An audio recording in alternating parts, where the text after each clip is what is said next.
Toulouse, which is in the south of France. And Tony, who's not here, he's teaching elsewhere in this building, but he asked the question about, what about women in society? How are they impacted by monasticism? Well, in this case, Dominic specifically founds a school for teaching women, and I'm reading between the lines here, but that's very close to the thick of this Albigensian heresy, which proclaimed the physical world is evil.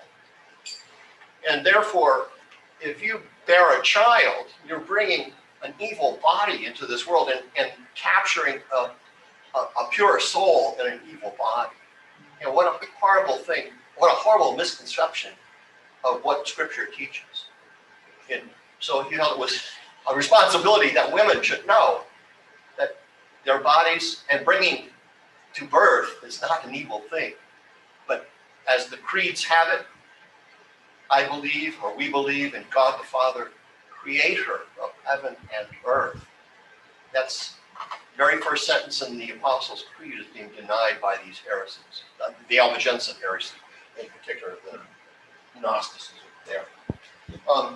And the other order is Francis, and his order becomes very engaged in preaching, but his first call was for charity, showing the love of Christ, particularly to poor people in the cities.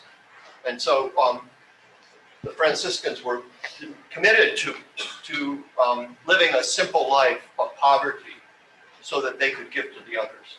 And both of these orders, unlike the Benedictines before, who could supply themselves and others with the work of their hands, these folks were dependent upon charity from others. As they served others, they expected to be served as well. And I want to say, and I want to do this quickly because I'm guilty of going too long here, but as I was a graduate student at Queens College in New York City, my Jewish painting teacher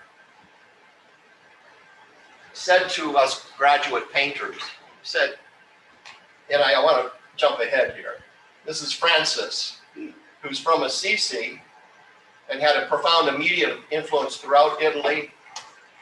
And in Florence, the Franciscan church is Santa Croce, and it's there that Giotto, who's living about 100 years after Francis, but my graduate painting teacher, Jewish, no way a Christian, said to all of us, unprompted by me or anyone else, he said that Giotto, this great revolutionary, and if you don't know Giotto or how revolutionary this is, here's a contemporary, roughly contemporary portrait. It's not really a portrait. It's a stylization of what a saint like Francis should look like.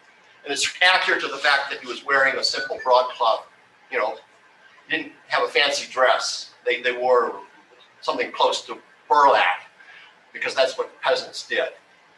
So let's not call this a portrait, but it's a very flat, stylized, and the same thing would be true of all these episodes from Francis's life, preaching to the birds. He was a great lover of nature.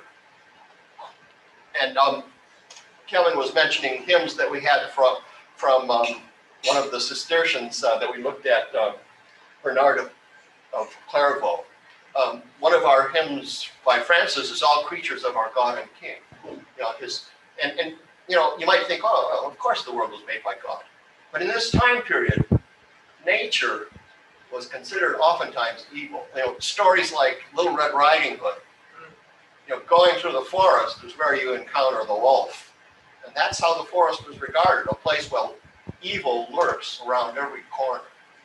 So Francis has done us a good turn by saying that nature is God's creation and something to be praised. And it itself, as Psalm 148 tells us, sings praise to God. So what my painting teacher said, Giotto, if you look at these figures, they have volume.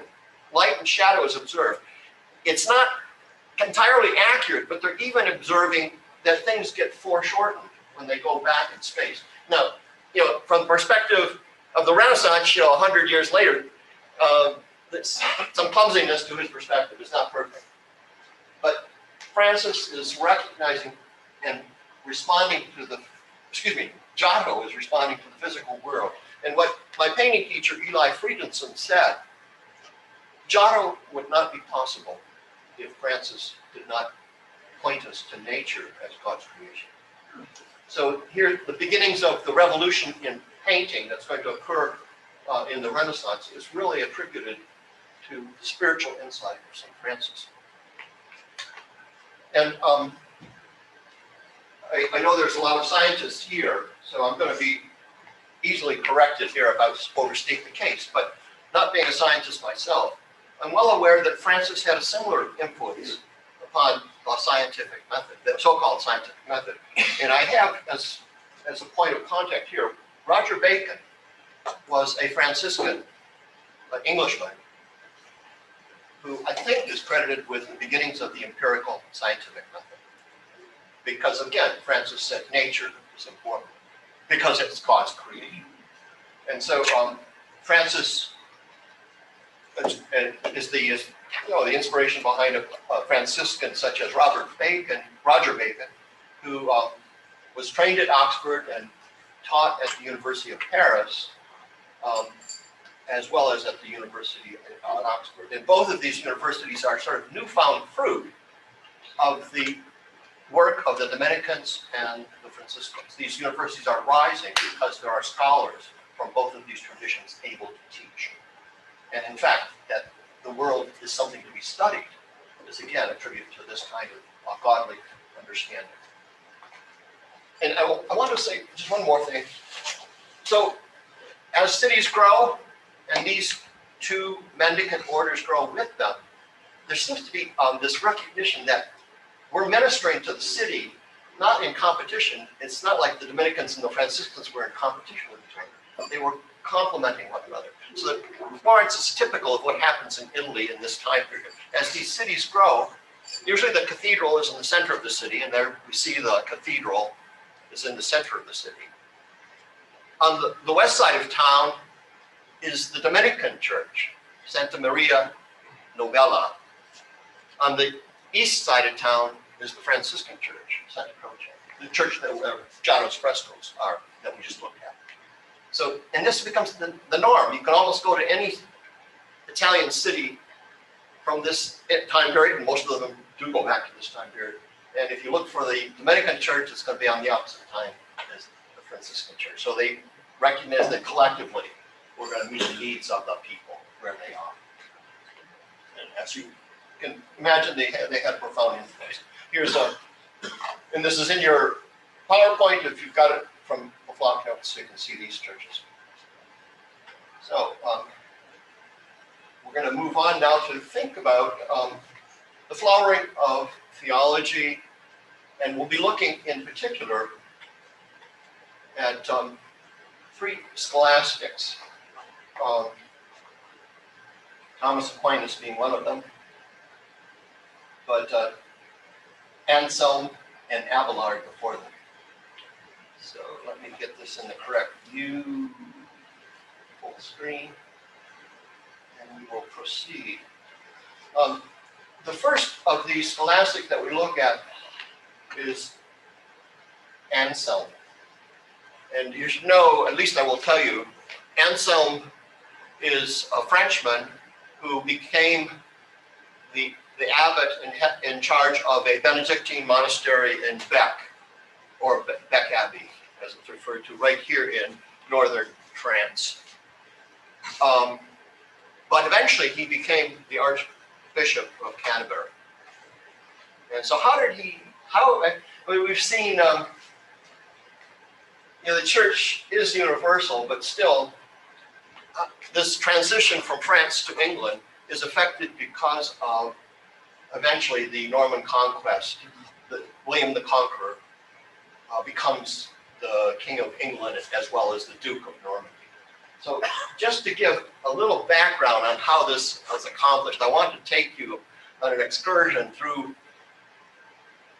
the assault of the Vikings upon monastic establishments that occurs in this rough time period from 790 to 900. We've already looked at, for example, some of the beautiful work that was done at Lindisfarne, which is a small island off the coast of England at the border of what would be modern Scotland. The Vikings, who were pagans, they didn't have any respect for the Christian God, recognized these monasteries had Bibles with gold and jewels on the cover. We looked at those as well. And they didn't have any respect for what was inside, but boy, that cover looks pretty attractive. And monasteries had virtually no defense. They just were sitting ducks for the Vikings to come and plunder. And that's what happened beginning, well, Lindisfarne was plundered in 793. Iona several times, in 795, again in 802 and 806. Jarrow, another monastery in 794. Some Irish monasteries, Bangor in 823. Rathgun earlier, 759. Bangor and Louth. And not content with just the British Isles, but they realized pretty soon that, wow, there were similar monasteries in France. So if they would take their ships up the Seine or the Loire, there was plenty of loot to be had there too. So all of these red dots on this little map that I've created are monasteries being sacked with the dates in which they were sacked. And the extent of it, Paris, we think of Paris as, oh, a very defendable city. Paris fell to an attack of, I think it's 1,200 Viking boats on Easter Sunday in 845. And the monastery of Germain-des-Prés was sacked. So they were having a field day in this time period. However, God is sovereign, and lo and behold, eventually one of these Norsemen, they were referred to by the French as the Norsemen from the north. One of them was converted. Rollo was converted, and here's an illustration of his baptism.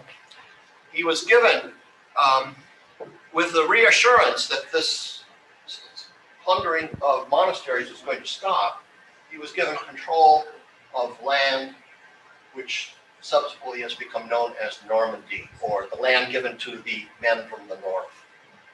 And consequently, those that had been persecuting the church began to defend it. And some of this is recorded here. Initially, there was a little bit of slowness. By the year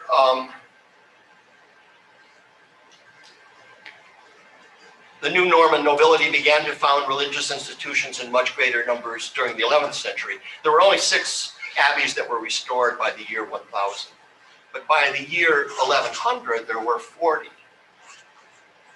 And subsequent to that, as we'll see, even more are reestablished. And I'll try to show you some of the ways in which that was done. Here we have Cumies. Am I saying that correctly? Cumies.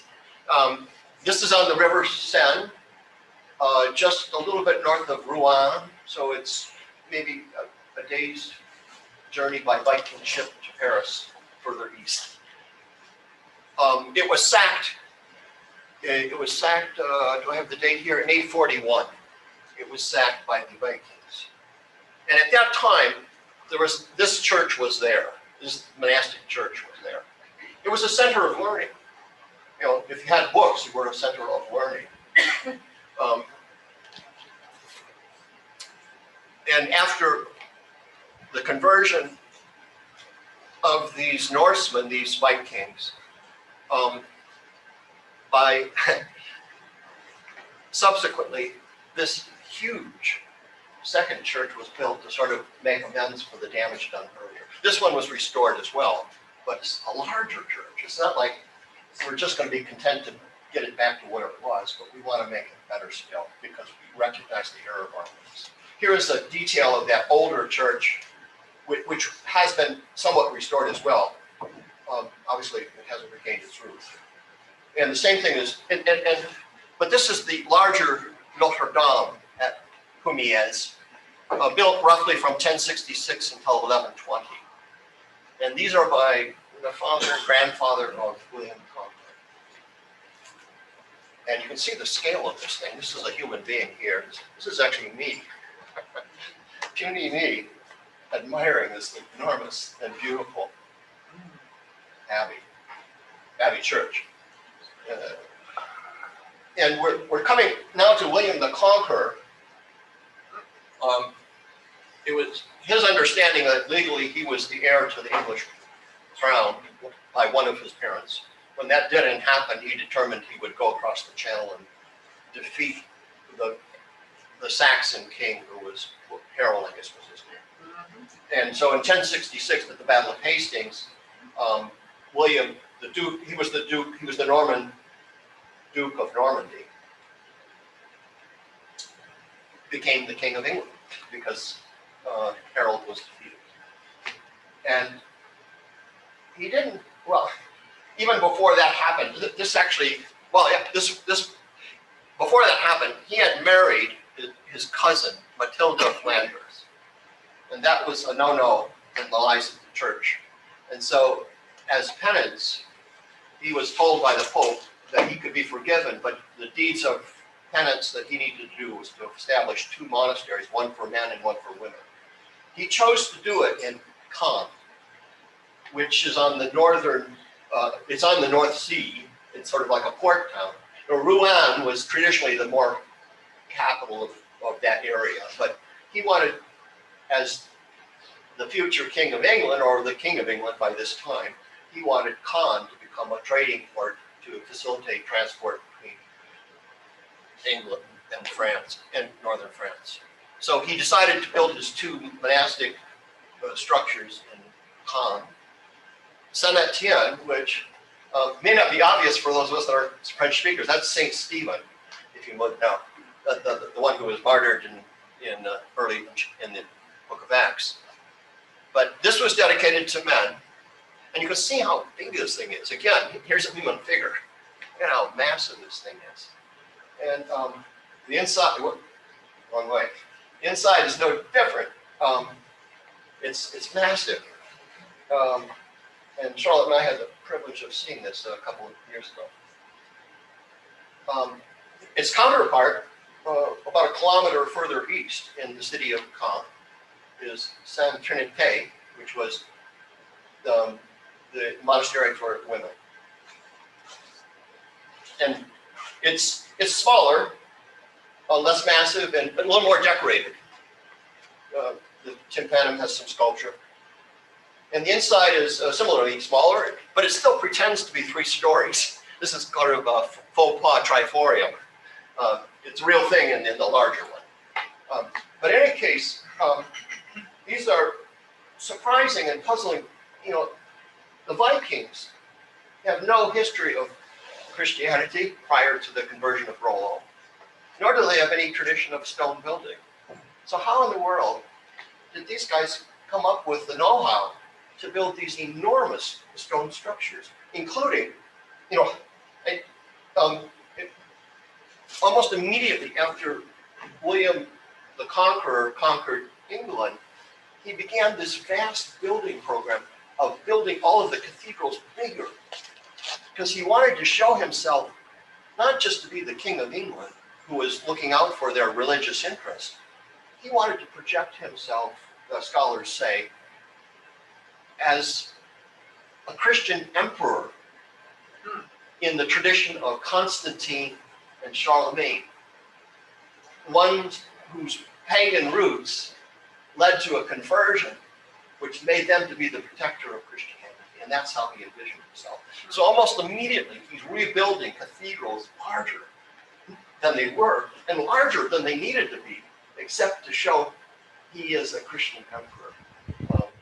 And so Durham is one of those. This is Durham on the left. This is Saint Etienne and Caen that we just looked at. And actually, Saint Etienne in Caen was like Cumies. Originally, it had a wooden truss roof because they weren't confident they had the know-how to vault with stone that big a space. But by the time they built Durham, they're willing to do it, or willing to give it a try. And in fact, with these ribbed groin ones, they're able to accomplish vaulting on a scale that's never been achieved previously. And this is the hands of a leader from a root that had no tradition in stone building. How did they do this? Well, the fact of the matter was, the Normans also controlled southern Italy prior to gaining control of Normandy. And in southern Italy, they've had a generation or two of Cluniac monasteries. And it was a Cluniac architect from Normandy, from the south of Italy, who's providing the know-how to get this going. So that, we've already looked at the Cluniacs and their concern about, wonderful building to glorify God in their worship. That's what the resource that the Normans are making use of. And many, not that we're doing an architectural history here, but the technical accomplishment here is what will allow the Gothic age to work. You can't build Chartres or Notre Dame in Paris without this kind of know-how. I have a couple questions. What was the impact of this on the people living in England? All of a sudden, all these churches appear, and secondly, who is paying for all this? Well, those are good questions. I think the record is not completely uniform. There's always a little bit of political tension. For example, one of the rebuildings was Canterbury, the most important of cathedrals in England.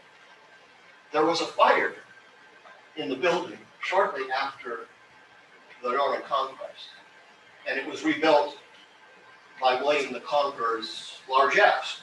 So I think a lot of these guys are wealthy. They've had a history of plundering, so they have control over a lot of land, and those lands are productive. So I think the money is coming from. William. It would be counterproductive if he was taxing the people to say, "I'm your Christian emperor." He was providing resources, or other Norman nobles, and we know that for a fact from some of the other establishments, both in Normandy as well as in England. But there was still the cynicism. Some of the claims were, "Oh, Canterbury burned because they surreptitiously set fire so they could show his largesse in rebuilding." So that probably was a minority voice, and probably coming from monks who were already used to that establishment. So I would say for the most part, it was well received. The very fact that look at England, history of England. There wasn't civil war after that. And essentially what he's doing is he's unifying Christendom and making that the important part where we are brothers. It's not Frenchmen against Englishmen. We are all Christians. And so I think he was successful. And, not just because he was a smart guy, but maybe because God was gracious and used even bloodthirsty people to further the cause of Christ. And I say that in a very qualified way. I'm not advocating that blood is a way in which the church at least not the blood of military. So we're getting into Anselm here. Anselm. The first of three scholastics that Frank Roberts points out as this flowering of theology. And in some ways, in my mind, and I can stand corrected here, well, we're going to look at Anselm, Abelard, and Thomas Aquinas in the next 15 minutes. Anselm, and I think this is the best way to introduce scholasticism, because scholasticism oftentimes gets a bad name in many circles, even perhaps ours. How many angels can dance on the head of a pin is oftentimes the triteness to which the age is characterized. The good Reformed church historian Robert Godfrey has said that's an unfair slam. The angel was the guinea pig for the contemplation of heavenly and earthly bodies. If an angel is a heavenly body, an infinite number of angels can dance on the head of the head of a pin. So he's saying it wasn't just a silly question. It was a trial question to understand what is the nature of a physical and a spiritual. And I think that's good for us, that we not be prejudiced to say, oh, those guys were really chasing after things that were silly. By contrast, let's look at the prayer of Anselm. This is actually a small portion of a prayer that preludes, that introduces one of his many writings, many wonderful theological writings. And Oslogion would be my attempt at pronouncing that one. here's what Anselm prays. Lord, I'm not trying to make my way to your height, for my understanding is in no way equal to that. Nor do I desire to understand a little of your truth. Excuse me, but I do desire to understand a little of your truth, which my heart already believes and loves. I do not seek to understand so that I may believe, but I believe so that I may understand. And what is more, I believe that unless I do believe, I shall not understand. Now, that's a prayer which I've also heard attributed to Augustine. So I'm not going to say this is exclusive to Anselm, but certainly it shows you Anselm's humility in his aspirations to become a good theologian. And many times, good theology is characterized as faith seeking understanding, not the other way around. Understanding seeking faith. That's backwards. And again, to my supreme satisfaction, I had Jewish professors at Queens College, when they found out I was a Christian, said, "Oh, these guys had educational theory right." So, Anselm was a man of the church, an abbot. This is reading directly from Roberts, To All Generations, page 115. Anselm was a man of the church, the abbot of a monastery of Bec, which I pointed out to you, in Normandy, France, and later Archbishop of Canterbury. Supporting Pope Gregory VII's efforts to reform the church and preserve its independence from political interference, Anselm clashed with both William the Conqueror and Henry I over the lay investiture that we've already talked about. He also demonstrated a genuine pastoral care for the people in his diocese. He was a man of prayer whose meditations inspire believers yet today, and whose theological work is the fruit of the living faith. And I haven't made much of it, but obviously the fact that William the Conqueror has unified northern France and England is one of the reasons why the theological astuteness of people like Anselm and others are being placed in positions of influence in these significant religious establishments in England. And in answer to Elise's question more completely, I think when you have people like Anselm becoming Archbishop of Canterbury, the people did appreciate it. Because as we've thought about these political controversies, too often the people could see very easily when church was nothing more than political play. And clearly someone like Anselm was against that. So I think that, godliness shines darkness to oblivion in some sense. The good deeds, Christ says that, let your deeds be seen before men so that the Father in heaven will be glorified. Whoops. There's lots of manuscripts with Anselm's writings, and I'm just going to show you a couple samples.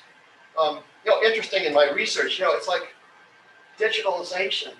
The British Library has thousands of medieval manuscripts digitalized.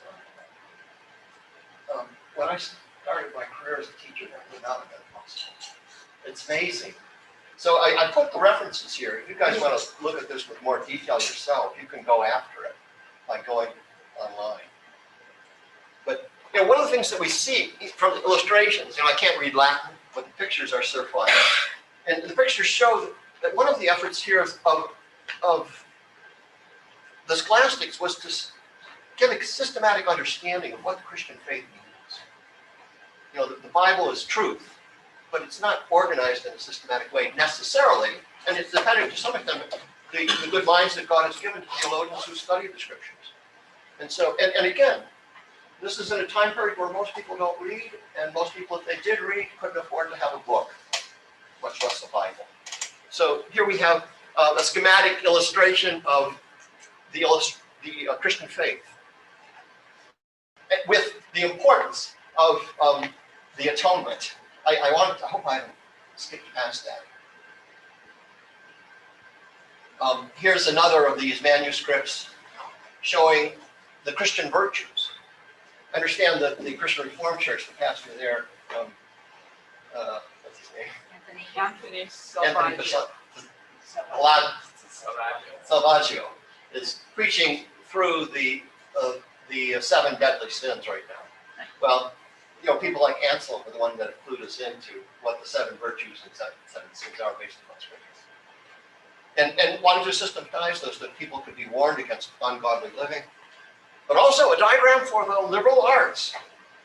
It's not just avoiding sin, but how do we study the world that God has given us, as we've been prompted by Francis and Dominic to do. And so here we have an illustration from this same manuscript of the liberal arts, the fruit of Christian thinking. And here's where I want to, this is again, and I've lost my own place Your here. thing is the I wanted to first of say those. that his, here is what Roberts has to say. Although perhaps best known for his ontological argument to prove the existence of God. If God is the being beyond which any greater can be conceived,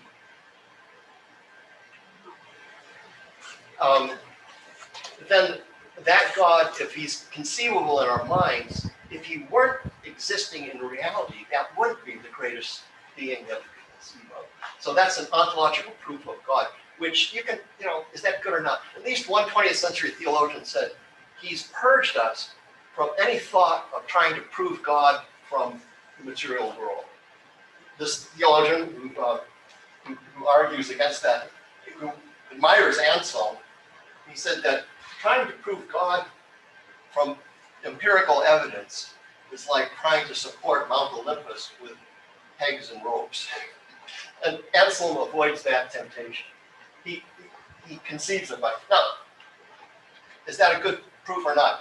At least Roberts says that his influence is not so much on that question, but Anselm's most important theological contribution was his explanation of the atoning work of Christ.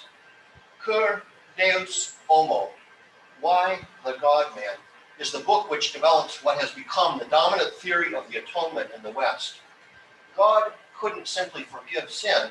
To do so would upset the moral order of the universe and contradict God's own nature. So to restore creation and sustain his own integrity, God must demand satisfaction.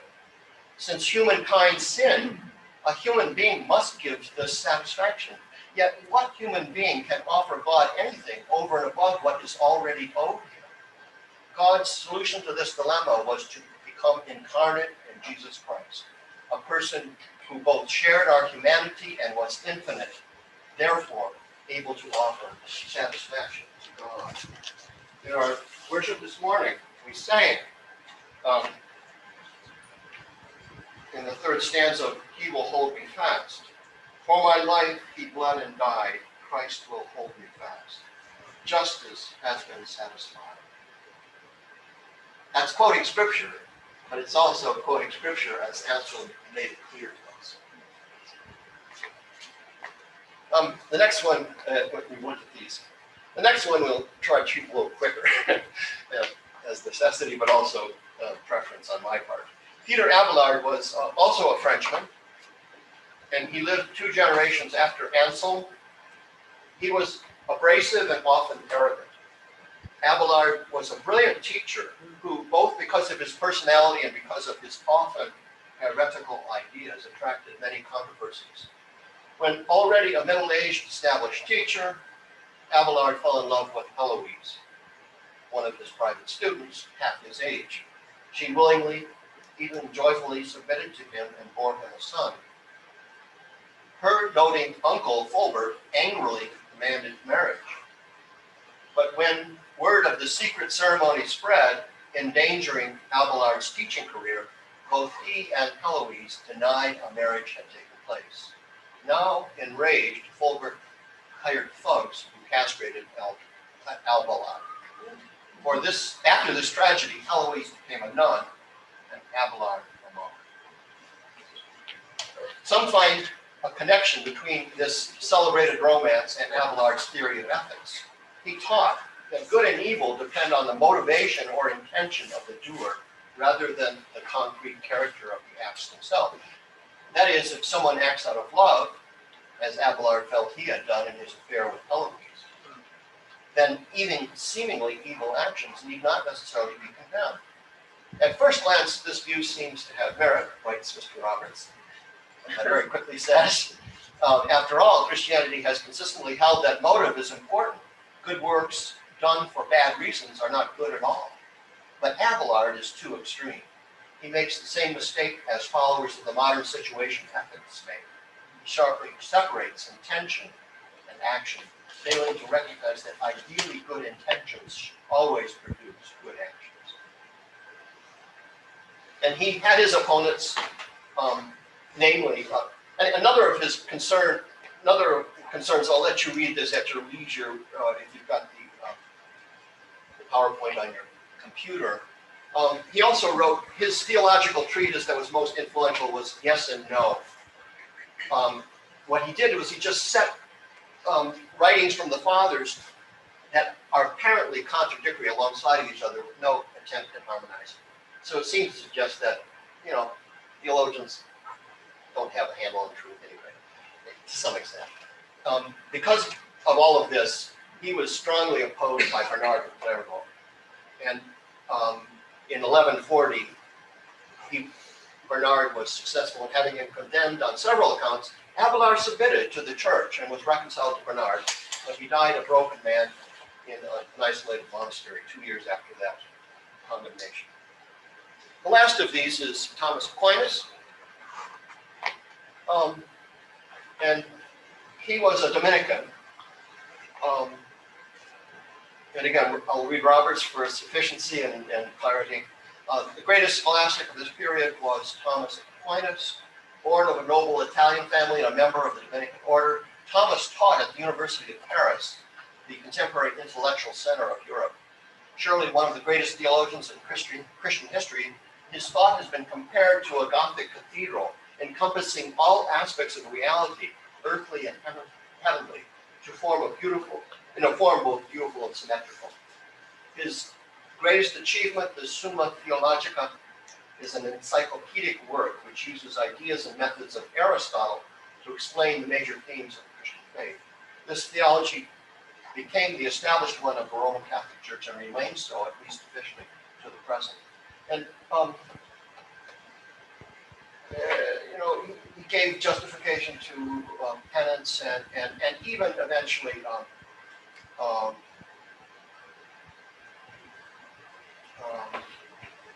indulgences. Not directly. I mean, we're moving towards Luther eventually here in 2 weeks. But purgatory and penance were things that were supported through Aristotle and other things. Even transubstantiation, if I understand this correctly, Aristotle, behind every physical form there is an ideal representation of that. So the way that Aquinas applies that to transubstantiation is that the physical element doesn't change. It still smells and tastes like bread and wine, but its reality has changed. So it's using Aristotle to substantiate a Catholic position, which later, yes, you're well aware of, the reformers will renounce. But I do want to, in the moment or two that remains, the comparison was made to scholastic thinking, to like a cathedral in terms of its symmetry in understanding all of the world, heavenly and earthly, and all of theology and biblical history. And that's precisely what art historians have said about the beauty of the Gothic cathedrals. It's not just that these are beautiful buildings. These buildings are the embodiment of human knowledge, human Christian knowledge, because people didn't read and didn't have books. When printing is invented, one of the complaints is, the age of the cathedrals is going to fall in repair because now we have books instead of buildings to show us what to believe. That kind of thing was sort of said. So just quickly, I want to show you one of the most splendidly preserved of these Gothic cathedrals, Chartres Cathedral. Here's the western facade, which would be the main entrance to the building. And the main entrance has three doors or portals. And just to show you the comprehensive way in which they think about things, the center portal shows, well, we'll see Christ in glory as is described in Revelation. You know, the eternal heavenly worship is what we're entering into when we come into a building to worship. On this side, we have and this area is referred to as the tympanum. This tympanum on the right has the incarnation, which we've just heard described in Anselm's theory about the necessity of the incarnation. Christ came down not only to redeem us, but also to show us the wisdom of God. So this is the incarnation, Christ coming down from heaven to be a man and show us the wisdom of God in his person and his character. This is the ascension, in which Christ went back to heaven and mandated the spread of the gospel and his reign through all time. So we'll look at these quickly. Here's the center one. Here's Christ and the four winged creatures surrounded by the elders that evermore give him worship and undergirded by the apostles. Here's the incarnation tympanum, in which Christ is seated on the throne of wisdom. And the episode of the incarnation is depicted here, the birth of Christ. But in the archivolts, which are these group of figures, probably to physically accommodate the narrowing of the wall into a door. But those archivolts are decorated with the liberal arts. Learning, all learning comes from wisdom. And wisdom is a product of the truth of the gospel. And Chartres had a cathedral school. This is not irrelevant to the church. Much like Notre Dame in Paris, Chartres also had a cathedral school, and that's where learning developed. The ascension has Christ returning to glory to the right hand of God the Father, where he rules over all of creation. And so the signs of the zodiac are here. At all times and in all places, Christ is now the head and ruler. If we go around the building, before we go around the building, the jamb sculptures, the door jamb has sculptures decorated. Every inch where people can look have theology and biblical history for us to learn from.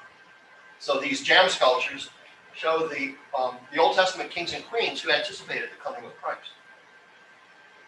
Here's Chartres from the aerial view. We've been looking at the western facade, but if we were to go around the building, the transept, which is this portion here, making a Latin cross.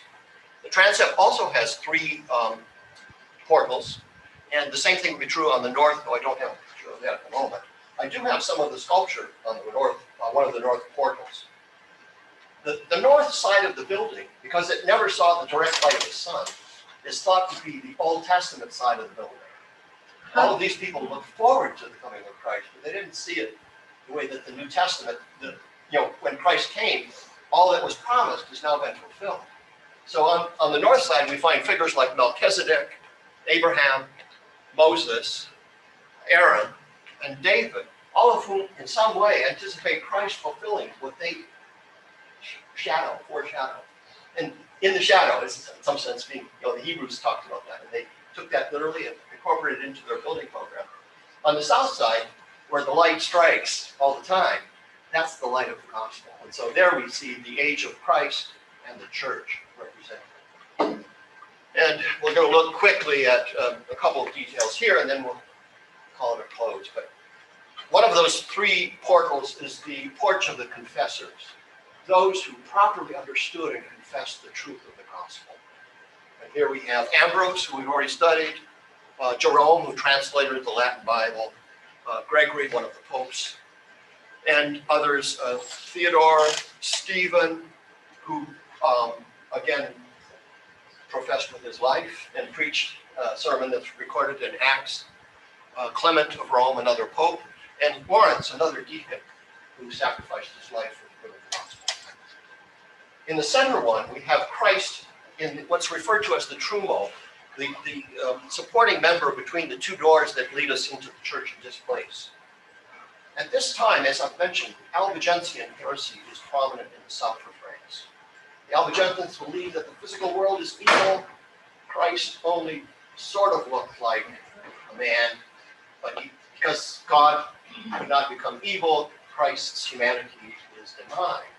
But this, this is larger than life, but nevertheless, the fact that it's on a level where people would walk through is emphasizing the humanity of Christ. And surrounding him would be the apostles.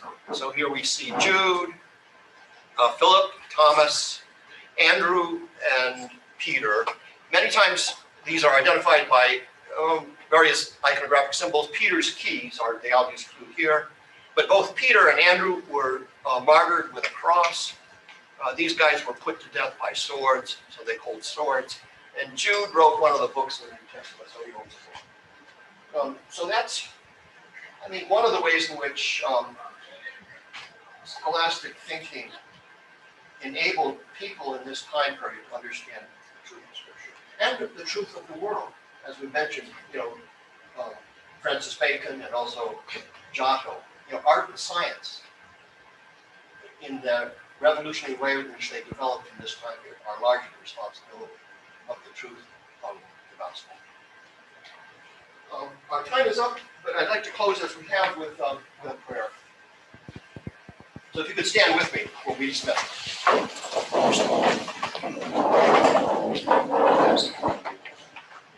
Almighty God, you have built your church upon the foundation of the apostles and prophets, Jesus Christ himself being the chief cornerstone. Grant us so to be joined together in unity of spirit by their teaching, that we may be made a holy temple, acceptable to you, through Jesus Christ our Lord, who lives and reigns with you in the Holy Spirit, one God, forever and ever. Thank you for your attention. Next week, we start to look at movements towards the Reformation. We'll be looking at